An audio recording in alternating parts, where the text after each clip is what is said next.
হ্যাঁ, আমাদের miss universe Bangladesh তো এখন আপনারা সবাই জানেন তানজিয়া জামান মিথিলা।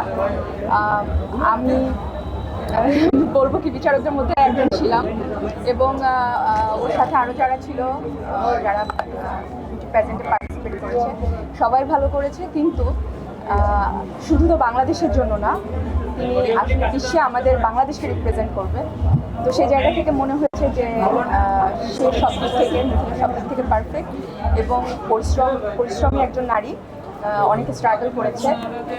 এবং শুধু তো আমি মিস ইউনিভার্স হব বা আমি মিস ওয়ার্ল্ড হব, আমি দেশের বাইরে যাব, আমাকে নিয়ে চর্চা হবে, আমার একটা পপুলারিটি আসবে, এটাই তো এই বিউটি প্রেজেন্টের আসলে মূল লক্ষ্য না। মূল লক্ষ্য হলো আমাদের দেশের হয়ে বাইরে গিয়ে কাজ করা এবং সেখানে নারী উদ্যোক্তা হিসেবে কাজ করা এবং সেখানে নিজের বাংলাদেশের নাম উজ্জ্বল করা, এটা আসলে মেইন আমার মনে হয়।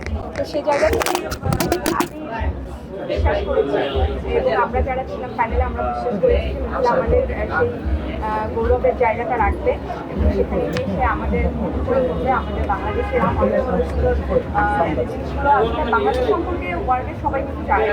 আমরা ক্রিকেটারদের যেরকম চিনি, বাংলাদেশের ক্রিকেটারদের যেমন সেরকম এখন আরেকজনকে বিশ্বের অনেকেই চিনে, সেটা হলো সাকিব খান।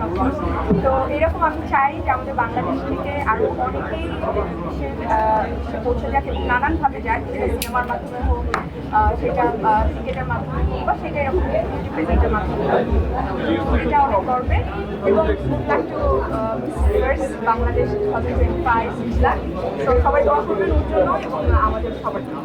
এর সাথে মানে বাংলাদেশের সম্পৃক্ততা কিভাবে কিরকম এই টাইপের কোশ্চেন্স গুলো করাটা বেশি রিলেভেন্ট আর কি। মানে মিস ইউনিভার্সটা কি আসলে এই জিনিসটা আর কি, বাংলাদেশের মানুষজনের আসলে প্যাজেন্ট সম্পর্কে আইডিয়া খুব কম। So basically that's why we are trying our best to uplift our pageant in our country as much as we could.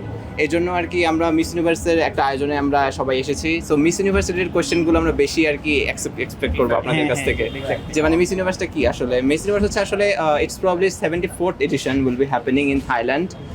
এটা আর কি প্রত্যেক বছর অনুষ্ঠিত হয়ে থাকে।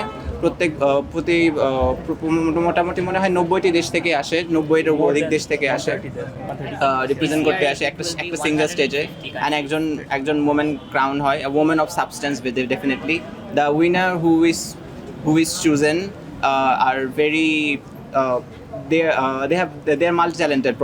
They have a lot of things.